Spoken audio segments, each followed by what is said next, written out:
नमस्कार दोस्तों, आप सभी का स्वागत है हमारे YouTube channel BCS basic physics में। आज के इस वीडियो में हम कक्षा 12 जो NCERT की पाठ्य पुस्तक है उसके चौथे चैप्टर गतिमान आवेश एवं चुंबकत्व का एक टॉपिक लेकर चल रहे हैं। आज का जो हमारा टॉपिक है वो है कि धारावाही वृत्ताकार लूप का चुंबकीय द्विध्रुव की भांति व्यवहार। देखिए, एक बार इस टॉपिक को हम समझेंगे। टॉपिक की जो हेडिंग है इसे आप लोग समझ लीजिए। देखिए, इसमें हमें दे रखा है धारावाही, जिसमें धारावाही का मतलब होता है कि जिसमें से विद्युत का प्रवाह हो रहा है, धारा प्रवाहित हो रही है। वृत्ताकार लूप, वृत्ताकार लूप का मतलब है एक सर्किल के रूप में चालक तार है, कुंडली है, वृत्ताकार लूप है, उसके अंदर से क्या प्रवाहित हो रही है? धारा। तो उसे हम कहेंगे धारावाही वृत्ताकार लूप। और ये जो धारावाही वृत्ताकार लूप होता है विद्यार्थियों, ये एक चुंबकीय द्विध्रुव की भांति व्यवहार करता है। किसकी भांति काम करेगा? चुंबकीय द्विध्रुव की भांति काम करता है। तो यहां पर हम समझेंगे, इस वीडियो में आप देखेंगे कि वो किस तरीके से कैसे काम करता है। क्लियर? देखिए, धारावाही लूप का चुंबकीय द्विध्रुव की भांति व्यवहार समझने से पूर्व मैं आप लोगों को याद दिलाता हूं, इस कक्षा 12 का जो पहला चैप्टर है विद्युत द्विध्रुव का एक जो टॉपिक हमने फर्स्ट चैप्टर में पढ़ लिया था उसके बारे में। देखिए, विद्युत द्विध्रुव क्या होता है और विद्युत द्विध्रुव के कारण से उसकी अक्ष और निरक्ष पर विद्युत क्षेत्र की तीव्रताएं क्या होती है, थोड़ा सा मैं आपको याद दिलाता हूं, क्योंकि हम कंपैरिजन के जरिए ही इसको यहां पर वृत्ताकार लूप को यहां पर बताएंगे कि वो चुंबकीय द्विध्रुव की भांति काम करता है। देखिए, बोर्ड पर ध्यान दीजिए। सबसे पहले तो मैं बात करता हूं विद्युत द्विध्रुव की। देखिए, इसे समझना ही पड़ेगा, इस टॉपिक को समझना है तो। विद्युत द्विध्रुव किसे कहते हैं विद्यार्थियों? ये आप लोगों ने पढ़ लिया होगा, पहले ही चैप्टर में पढ़ लिया होगा। स्मॉल देखो, पहले तो मैं आपको विद्युत द्विध्रुव क्या होता है, फिर विद्युत द्विध्रुव आघूर्ण की बात करूंगा। विद्युत द्विध्रुव का मतलब है दो आवेशों का समूह जिनका परिमाण समान और प्रकृति एक दूसरे की विपरीत होती है, विद्युत द्विध्रुव कहलाता है। कि यदि दो आवेश हैं, दोनों बिल्कुल पास पास में स्थित हैं, दोनों की प्रकृति एक दूसरे के विपरीत, परिमाण समान होता है, तो उस निकाय को हम क्या कहेंगे? विद्युत द्विध्रुव कहा जाएगा। एक बार देखिए कि जैसे यहां पर ये हमारे पास में है -q आवेश। ये कौन सा आवेश है? -q आवेश। और ये है हमारे पास में +q आवेश। ये -q है, ये +q आवेश है। क्लियर? अब इन दोनों के बीच की डिस्टेंस हम 2a कंसीडर कर लें, ये इसका केंद्र O कंसीडर कर लें, तो ये जो -q आवेश और +q आवेश से बना हुआ जो निकाय है उसी को ही हम क्या कहते हैं? विद्युत द्विध्रुव कहते हैं। तो विद्युत द्विध्रुव किसे कहा जाएगा? कि यदि दो आवेशों का निकाय जिसमें दोनों का परिमाण है समान, परिमाण तो इसका परिमाण कितना है? q, इसका परिमाण भी कितना है? q, लेकिन प्रकृति विपरीत होनी चाहिए, एक -q दूसरा +q। और जब दोनों के बीच की दूरी अल्प हो तो उस निकाय को हम विद्युत द्विध्रुव कहेंगे। उस निकाय को, सिस्टम को हम क्या कहेंगे? विद्युत द्विध्रुव कहा जाएगा। क्लियर? अब देखो, विद्युत द्विध्रुव आघूर्ण क्या है? विद्युत द्विध्रुव आघूर्ण। तो विद्युत द्विध्रुव आघूर्ण को हम स्मॉल p से प्रदर्शित करते हैं। ये एक सदिश राशि होती है। मैं आपको फिर से याद दिला रहा हूं, विद्युत द्विध्रुव आघूर्ण का मतलब है कि आप विद्युत द्विध्रुव से रिलेटेड ही होता है। क्या है कि दोनों में से कोई सा भी एक आवेश का परिमाण, यहां पर दो आवेश है विद्युत द्विध्रुव में, दोनों में से कोई से एक आवेश का परिमाण तथा दोनों आवेशों के मध्य की दूरी का जो गुणनफल होता है उसे हम विद्युत द्विध्रुव आघूर्ण कहते हैं। क्या कहा जाता है? विद्युत द्विध्रुव आघूर्ण, जो कि q × 2a के बराबर होता है। इतना याद आ गया आप लोगों को? अब मैं आप लोगों को फिर से याद दिलाता हूं, किसी विद्युत द्विध्रुव की अक्ष और निरक्ष पर विद्युत क्षेत्र की तीव्रताएं क्या क्या होती है। देखिए, अक्ष तो क्या चीज होती है और निरक्ष क्या चीज होती है? अक्ष पर विद्युत क्षेत्र, कि विद्युत द्विध्रुव की अक्ष पर विद्युत क्षेत्र कितना होता है, अक्ष पर जो इलेक्ट्रिक फील्ड है वो कितनी होती है। अक्ष का मतलब समझ लीजिए पहले कि ये हमारे पास में -q आवेश है, ये प्लस क्यू आवेश हैं, ये इसका केंद्र है, और इसके केंद्र से जैसे हम दूरी कंसीडर कर लें स्मॉल अक्स, और ये बिंदु P है, तो इस बिंदु P पर जो विद्युत क्षेत्र की तीव्रता है उसे मैं लिख देता हूं E अक्स से, E अक्स से। इसकी वैल्यू हमने पहले चैप्टर में देख ली है विद्यार्थियों। यदि आप लोगों को ये सब चीजें समझ में नहीं आ रही तो इसके लिए हमने फर्स्ट चैप्टर की आप प्लेलिस्ट में जाइए, इसका वीडियो आराम से देखिए, पूरा एक ही वीडियो के अंदर हमने समझाया है, आराम से समझाया है, अच्छे से ये सब कुछ समझ में आ जाएगा। देखिए किसी विद्युत ध्रुव की अक्ष पर विद्युत क्षेत्र की जो तीव्रता होती है उसका फॉर्मूला हमने यहाँ पहले चैप्टर में देख लिया था। E अक्स बराबर था K 2P बट्टे में अक्स क्यूब, अक्स क्यूब। विद्यार्थी वहां पर हमने जो डिस्टेंस अक्स है उसके स्थान पर R ली थी, मैंने यहां पर अक्स के रूप में दिखा दी, बस इतना ही डिफरेंस है। R के स्थान पर मैंने क्या रख दिया, अक्स रख दिया, और कोई डिफरेंस नहीं है, सेम टू सेम यही फॉर्मूला हमने पढ़ा था, देखा था। विद्यार्थियों याद आया कि नहीं आया? आ गया होगा। अब देखो ये जो K है 1/4 पाई एप्सिलॉन नॉट है। K क्या है? 1/4 पाई एप्सिलॉन नॉट। देन इसके पश्चात आप देखिए निरक्ष पर विद्युत क्षेत्र, निरक्ष पर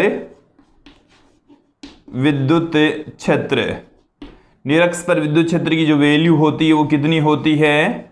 E निरक्ष equal to K P upon x cube, P upon में अक्स क्यूब ये होती है, जहां K 1/4 पाई एप्सिलॉन नॉट होता है। निरक्ष क्या चीज होती है? देखो यहां पर तो अक्स तो ये था, निरक्ष यहां पर जैसे आपके पास में ये प्लस क्यू चार्ज है, ये माइनस क्यू चार्ज है, दोनों आवेशों के बीच की जो डिस्टेंस है वो 2a है। कितनी डिस्टेंस है? 2a। इसके केंद्र से ठीक लंबवत दिशा में अक्स दूरी पर ये कोई बिंदु P स्थित है, तो ये निरक्ष पर है। ये इन दोनों आवेशों से गुजरने वाली जो रेखा होती है, यहां से ये वाला जो बिंदु है वो तो है अक्स पर, और इसकी अक्स के ठीक लंबवत और केंद्र से गुजरने वाली जो रेखा है ये निरक्ष पर। तो इस बिंदु के ऊपर जो विद्युत क्षेत्र की तीव्रता है उसको हम E निरक्ष कह रहे हैं, उसकी वैल्यू Kp अपॉन में अक्स क्यूब के इक्वल होगी, Kp अपॉन में अक्स क्यूब के तुल्य होगी। तो विद्यार्थियों ये सब कुछ चीजें अब यहां पर हम देखने वाले हैं। ये वाले जो फॉर्मूले हैं अब हम यूज में लेने वाले हैं, ये आपके दिमाग में फिट बिठा लीजिए कि अक्ष पर विद्युत क्षेत्र की तीव्रता कितनी होती है विद्यार्थियों? K 2P अपॉन में अक्स क्यूब। निरक्ष पर विद्युत क्षेत्र की तीव्रता कितनी होती है? K P अपॉन में अक्स क्यूब। अब हम इसी चैप्टर के अंदर पढ़ चुके हैं धारावाही वृत्ताकार कुंडली की अक्ष पर चुंबकीय क्षेत्र की तीव्रता। देखो क्या पढ़ चुके हैं?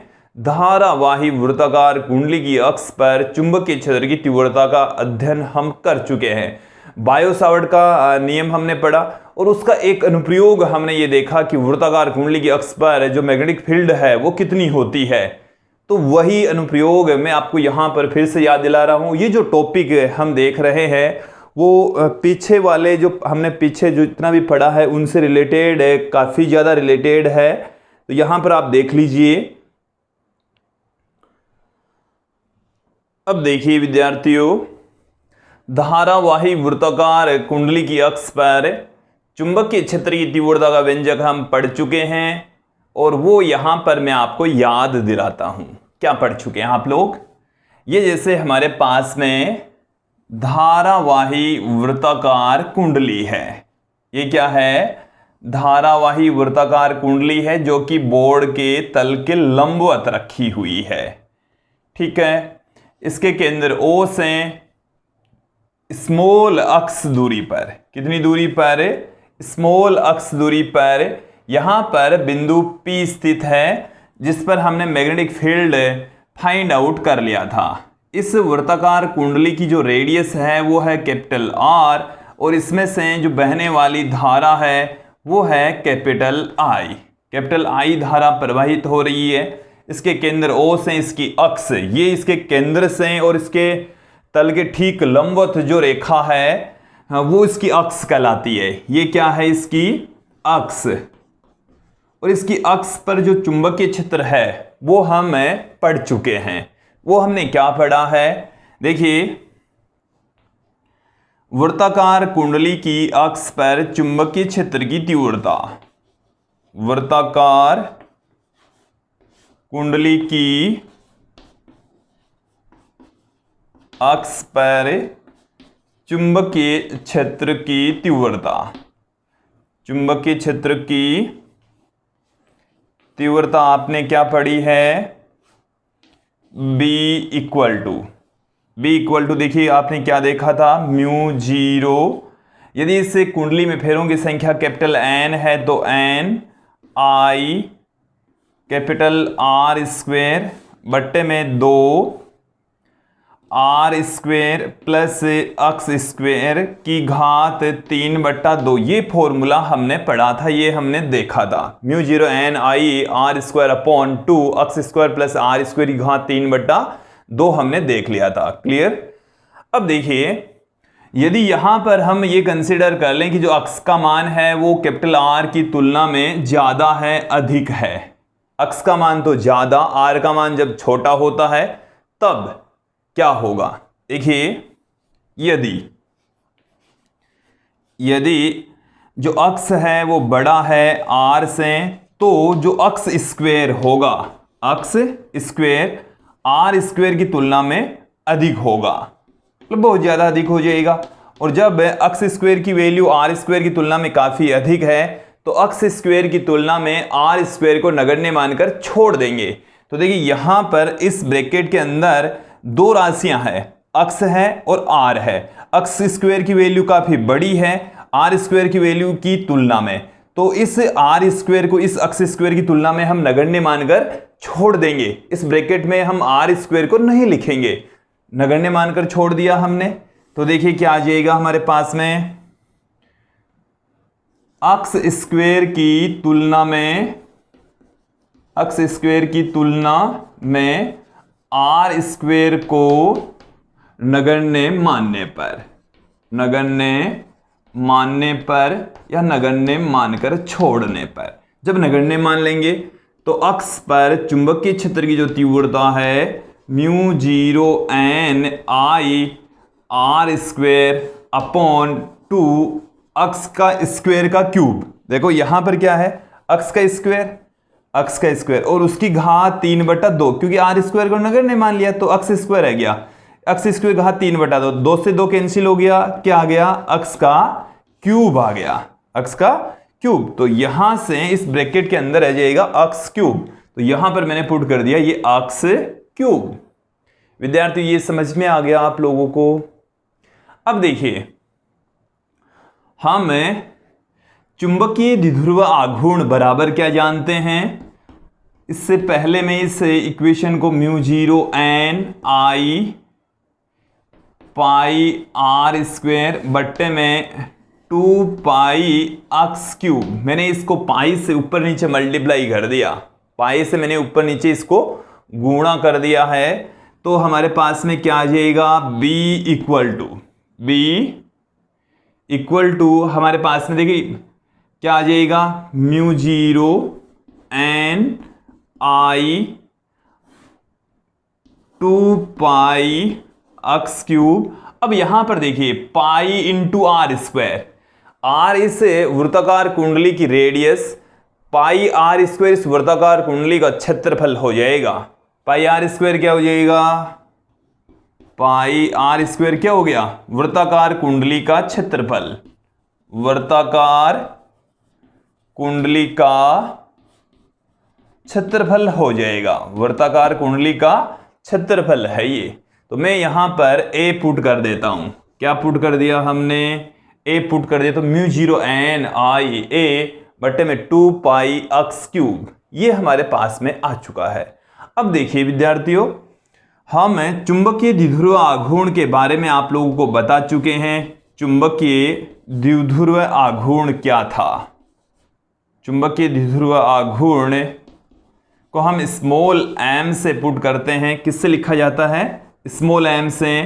किसी वृत्ताकार कुंडली या किसी भी धारावाही कुंडली के लिए चुंबकीय द्विध्रुव आघूर्ण का मान उस कुंडली में से बहने वाली धारा तथा उसके क्षेत्रफल के गुणनफल से प्रदर्शित करते हैं। तो यहां पर n फेरे हैं तो बहने वाली धारा हो गई N I और उस कुंडली का क्षेत्रफल a, तो स्मॉल m बराबर capital N capital I capital A से लिखा जाएगा।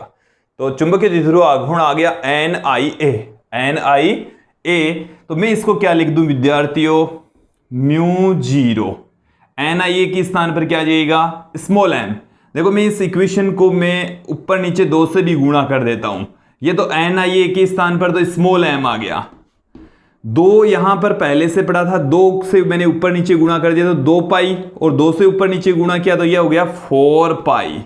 क्या हो गया, 4 पाई। बट्टे में क्या आ गया, x क्यूब। इससे मैं देता हूं इक्वेशन नंबर 1, समीकरण 1 हमने इसको दे दिया है। अब यहां पर हम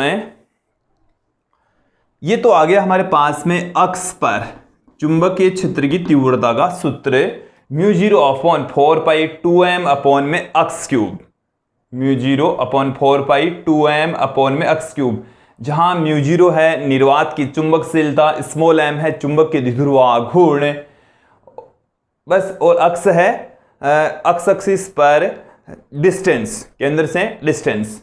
तो देखिए अब इस इक्वेशन नंबर 1 में हम कुछ राशियां रिप्लेस कर रहे हैं, प्रतिस्थापित कर रहे हैं। देखिए किस राशि को किससे रिप्लेस कर रहे हैं, समीकरण 1 में, समीकरण 1 में E के स्थान पर तो हम लिख रहे हैं B के स्थान पर तो हम लिख रहे हैं E। चुंबकीय क्षेत्र के स्थान पर हम क्या पुट कर देंगे, इसको हम विद्युत क्षेत्र से तुलना कर रहे हैं। चुंबकीय क्षेत्र की तुलना किससे कर रहे हैं, विद्युत क्षेत्र से कर रहे हैं। तो B के स्थान पर E लिख दें। अब देखना यहां पर म्यू जीरो के स्थान पर हम क्या पुट कर देंगे, 1/ε0 है, 1/ε0। M के स्थान पर हम पुट कर देंगे P। तो देखिए हमने चुंबकीय क्षेत्र को विद्युत क्षेत्र से रिप्लेस कर देंगे। जो निर्वात की चुंबकशीलता है उसे हम 1/, निर्वात की विद्युतशीलता से रिप्लेस कर देंगे। चुंबकीय द्विध्रुव आघूर्ण को हम विद्युत द्विध्रुव आघूर्ण से प्रतिस्थापित कर देंगे। तो ये सब कुछ प्रतिस्थापित जब इस इक्वेशन नंबर 1 में किया जाएगा तो हमें क्या मिलेगा, देखिए E अक्ष बराबर क्या मिल जाएगा, इसके स्थान पर तो हमने EX कर दिया, 4 पाई पढ़ाई है हमारे पास में, ऊपर 1 है ही, तो म्यू जीरो के स्थान पर हम क्या पुट कर देंगे, 1/ε0, 1/ε0। तो ये हमारे पास में आ गया 1/4 पाई ε0। फिर देखिए m के स्थान पर क्या पुट कर देंगे, स्मॉल p, जो कि विद्युत द्विध्रुव आघूर्ण है। चुंबकीय द्विध्रुव आघूर्ण को किससे रिप्लेस कर रहे हैं आप लोग, विद्युत द्विध्रुव आघूर्ण से रिप्लेस कर रहे हैं। तो 2p/x क्यूब। तो ये हमने पहले पढ़ लिया है, कि किसी विद्युत द्विध्रुव के कारण से उसके अक्ष पर विद्युत क्षेत्र की तीव्रता 1/4 पाई ε0 2p/x क्यूब के इक्वल होती है। इससे यदि इन दोनों की तुलना करने से सेम रिजल्ट प्राप्त हुए, ये चुंबकीय क्षेत्र के लिए और ये है विद्युत क्षेत्र के लिए, इसका मतलब ये हुआ है ये जो चुंबकीय क्षेत्र हमने क्रिएट किया है भाई, ये चुंबकीय क्षेत्र इसकी अक्ष पर ही तो प्राप्त हुआ। ये वर्ताकार कुंडली है और इस वर्ताकार कुंडली के अक्ष पर बिंदु P पर इतना चुंबकीय क्षेत्र प्राप्त हुआ, जो कि किसकी भांति काम कर रहा है, किसी चुंबकीय द्विध्रुव के अक्ष पर उत्पन्न चुंबकीय क्षेत्र की भांति काम कर रहा है। इस बात को एक बार फिर से सुन लीजिए, ये किसकी वजह से विद्युत क्षेत्र है, किसी विद्युत द्विध्रुव के अक्ष पर, किसी विद्युत द्विध्रुव के अक्ष पर। और ये जो चुंबकीय क्षेत्र है वो किसी चुंबकीय द्विध्रुव की अक्ष पर चुंबकीय क्षेत्र की भांति काम कर रहा है। ये जो मान है समीकरण 1 वाला, वो इस तरीके से बिहेव कर रहा है जैसे वो किसी चुंबकीय द्विध्रुव की अक्ष पर चुंबकीय क्षेत्र हो, किसी चुंबकीय द्विध्रुव की अक्ष पर चुंबकीय क्षेत्र को बता रहा हो, इस तरीके से बिहेव करता है। इसका मतलब तो ये हुआ है कि ये जो वृत्ताकार कुंडली हमने ली है, इसकी अक्ष पर जो मैग्नेटिक फील्ड हम यहां पर देख रहे हैं, ये जो वृत्ताकार कुंडली है वो चुंबकीय द्विध्रुव की भांति काम करती है। किसकी भांति काम करती है, चुंबकीय द्विध्रुव। अब देखिए विद्युत द्विध्रुव को तो हमने यहां पर परिभाषित कर दिया कि भाई दो आवेश होते हैं, एक धनावेश होता है, दूसरा ऋणावेश होता है, दोनों पास पास में स्थित होते, तो उस निकाय को हमने विद्युत द्विध्रुव कहा था। लेकिन यहां पर तो ऐसा कुछ नहीं है, यहां पर आवेश नहीं है, दोनों आवेशों के बीच की डिस्टेंस नहीं है, यहां पर तो सीधा केवल धारावाही लूप है। तो यहां पर द्विध्रुव, चुंबकीय द्विध्रुव को हम कैसे परिभाषित करेंगे? तो देखिए विद्युत द्विध्रुव के अंदर दो आवेशों का समूह होता है जिनमें एक धनात्मक दूसरा ऋणात्मक होता, बट यहां पर ऐसा कुछ नहीं है। यहां पर एकमात्र धारावाही लूप है। एकमात्र क्या है? धारावाही लूप, जो कि चुंबकीय द्विध्रुव की भांति काम करता है। किसकी भांति काम करेगा विद्यार्थियों? चुंबकीय द्विध्रुव की तरह व्यवहार करेगा, चुंबकीय द्विध्रुव की भांति बिहेव करेगा। अब देखो तो यदि आप लोगों को इतना समझ में आ गया तो ये हमने आप लोगों को बता दिया है कि जो समीकरण 1 है वो इस तरीके से बिहेव करता है जैसे वो किसी चुंबकीय द्विध्रुव की अक्ष पर चुंबकीय क्षेत्र हो। अब सिमिलर तरीके से ही, समान तरीके से ही हम जो विद्युत द्विध्रुव की निरक्ष पर विद्युत क्षेत्र की तीव्रता होती है उससे हम चुंबकीय क्षेत्र निरक्ष पर फाइंड आउट करेंगे। देखो मैं आपको याद दिलाता हूं, निरक्ष पर मैंने अभी बताया भी था, निरक्ष पर विद्युत क्षेत्र, निरक्ष पर विद्युत क्षेत्र, निरक्ष पर विद्युत क्षेत्र कितना होगा? निरक्ष पर विद्युत क्षेत्र की वैल्यू ई निरक्ष, ई निरक्ष बराबर हो जाएगी 1/4 pi epsilon not P upon में अक्स क्यूब, पी अपॉन में अक्स क्यूब। यदि ये निरक्ष पर विद्युत क्षेत्र की तीव्रता है तो निरक्ष पर चुंबकीय क्षेत्र की तीव्रता क्या होगी? निरक्ष पर, इसी से ही हम तुलना करेंगे, निरक्ष पर चुंबकीय क्षेत्र, निरक्ष पर चुंबकीय क्षेत्र, निरक्ष पर चुंबकीय क्षेत्र को बी निरक्ष से लिख रहा हूं मैं, जो कि किसके बराबर आ जाएगा? देखो 4 पाई के स्थान पर तो 4 पाई और 1/एप्सिलॉन नॉट के स्थान पर अब की बार हम इसका उल्टा पुट करेंगे। 1/एप्सिलॉन नॉट के स्थान पर क्या पुट कर देंगे इस इक्वेशन में? Mu zero. तो म्यू जीरो यहां पर ऊपर आ गया। म्यू जीरो कहां आ गया? ऊपर। पी के स्थान पर क्या रख देंगे? एम। पी के स्थान पर हमने क्या रख दिया? एम रख दिया। अक्स के स्थान पर अक्स पढ़ाई है तो अक्स क्यूब पढ़ाई है। तो विद्यार्थियों ये हमें मिल चुका है ई निरक्ष की तुलना करने से किसी चुंबकीय द्विध्रुव या धारावाही वृत्ताकार कुंडली की निरक्ष पर चुंबकीय क्षेत्र की तीव्रता का व्यंजक सूत्र ये तुलना करने से मिला है। हमने इसको किसी डेरिवेशन के जरिए फाइंड आउट नहीं किया है। अब मैं आपको थोड़ा सा यहां पर बताऊंगा कि कैसे एक धारावाही वृत्ताकार जो कुंडली होती है वो चुंबकीय द्विध्रुव की भांति व्यवहार करती है, कार्य करती है। यहां तक विद्यार्थियों समझ में अभी आ गया होगा और आप लोगों को ये दिखाई भी दे रहा होगा। बी निरक्ष देख लीजिए, म्यू 0.4 पाई एम बट्टे में अक्स क्यूब। अब देखिए आगे हम देखेंगे विद्यार्थियों, यदि चुंबकीय द्विध्रुव हम वृत्ताकार कुंडली को मान रहे हैं तो उसमें चुंबकीय क्षेत्र रेखाएं किधर होगी, चुंबकीय द्विध्रुव किधर होंगे।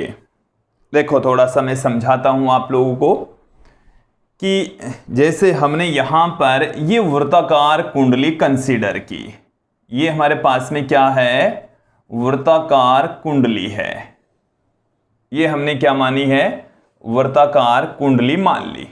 ठीक है, इसमें से विद्युत का प्रवाह हो रहा है, विद्युत का प्रवाह हो रहा है।